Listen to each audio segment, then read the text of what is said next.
Hey there. Good morning, everyone. How are you doing on this fine Friday, right before the holiday madness, the last week before it all happens? That's why I'm a little bit late today. But I decided to go easy on myself, and hey, 6 minutes is 6 minutes. I didn't give the notice before I started, so maybe I should have called this consistently inconsistent, which is not true. I'm being super, super hard on myself, which leads me into the topic of this live. And the topic is that I do say this year has been awesome. It's so easy sometimes to focus on the negative, the things that didn't happen, the financial goals you didn't hit, the growth that didn't quite make it to the level that you wanted it to. It's so easy to look to those things. And I know I often look to that and want to come up with a solution. So I want to look at, where I fell short, why it fell short, and how I can ensure that I won't stay falling short in the future. But the problem with always just looking at things that way is that I fail to see the good. I fail to see how far I've come along. So at this time last year, this topic is making me hot. I'm gonna take this off, which is hilarious because it's minus a million out here. At this time last year, I was still doing copywriting. A major focus of my work was on social media. And I've moved fully into ghostwriting. And I've managed to fully complete 3 books this year. But I don't always see that as I don't always see that. I want it to have grown faster, to have grown bigger, to have a bigger audience. I mean, hey, I had 2 people on here and no one's sticking around.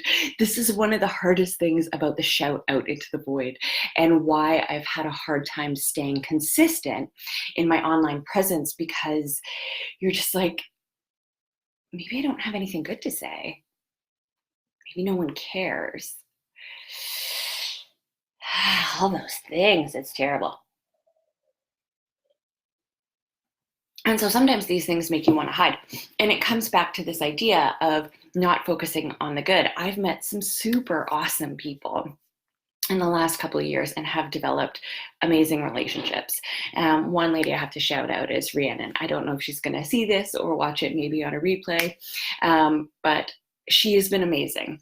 We only have a chance to talk once every few months, but when we do talk, it's really fun to just sit and share with each other how much we've grown since the time we've chatted before. It's also nice to talk to another fellow entrepreneur who knows some of the struggles, the ups and downs, the roller coasters of the day-to-day life. The one day where you're like, this is fucking amazing, I'm killing it, yes.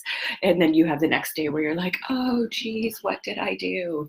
So find yourself a biz bestie. And I do have to say that being online, that has been the best thing ever, is some of the connections that I've made online.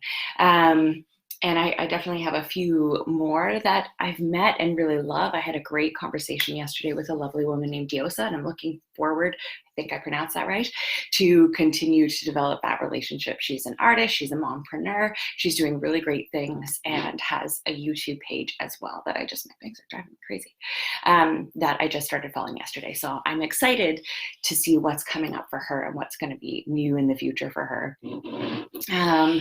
Who else? I should have written myself notes today, but I didn't. Consistently inconsistent girl over here. There's a ton of amazing people. There's Disha.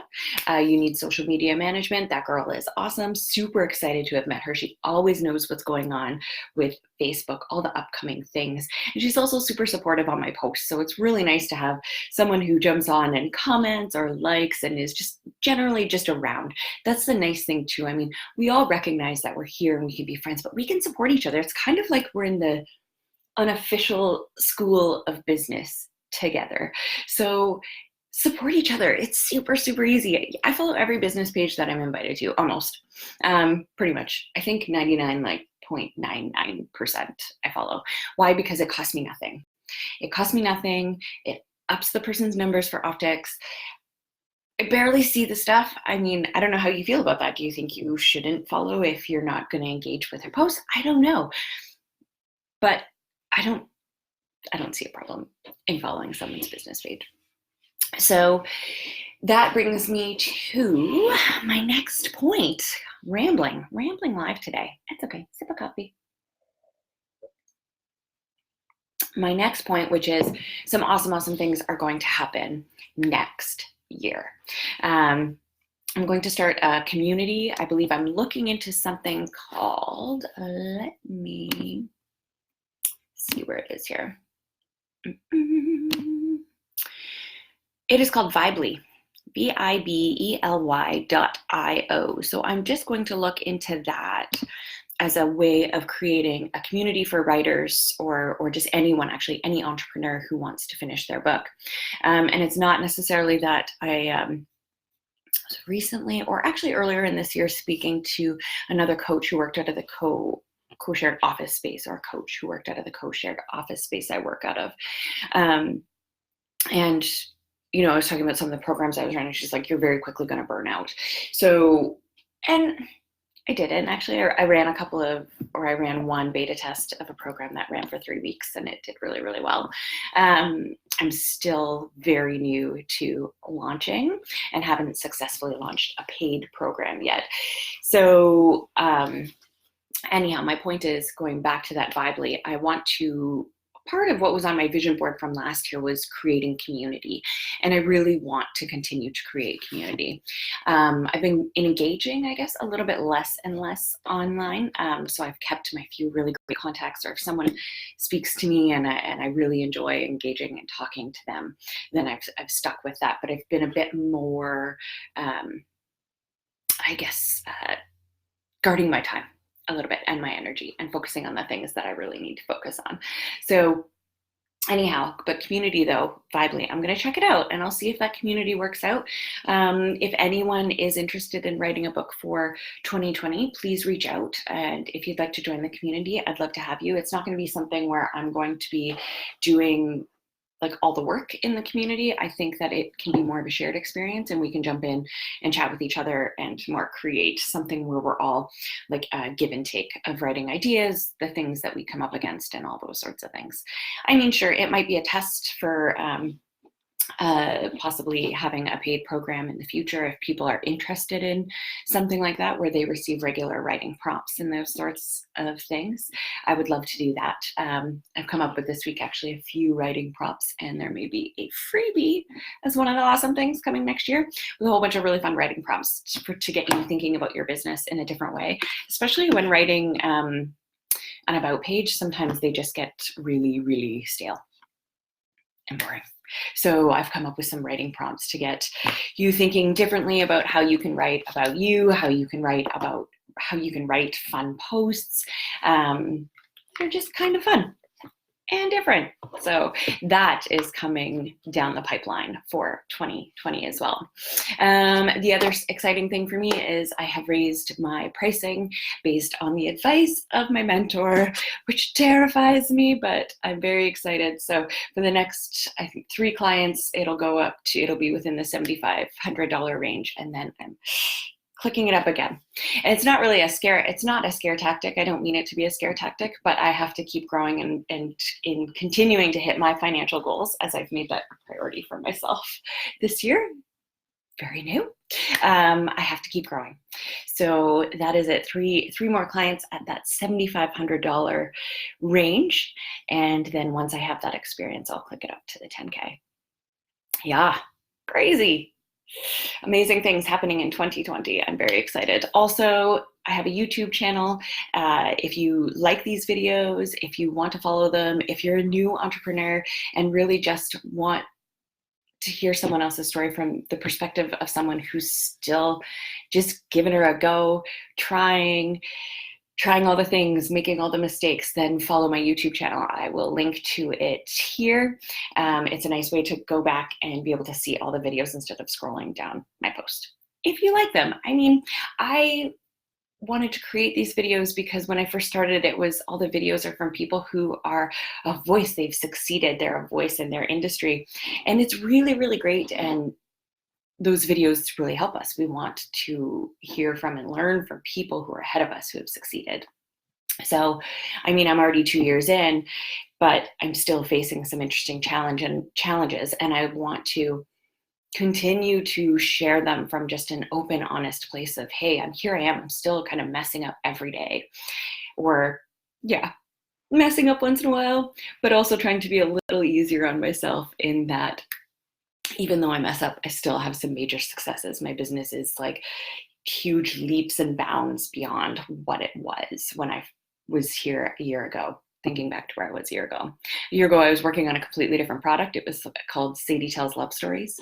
And I developed this product for people getting married who wanted to have like an open book at their ceremony, or even just as a memory of their wedding day. They could send me pictures and I would write the story, tell the tale of their love story and that day.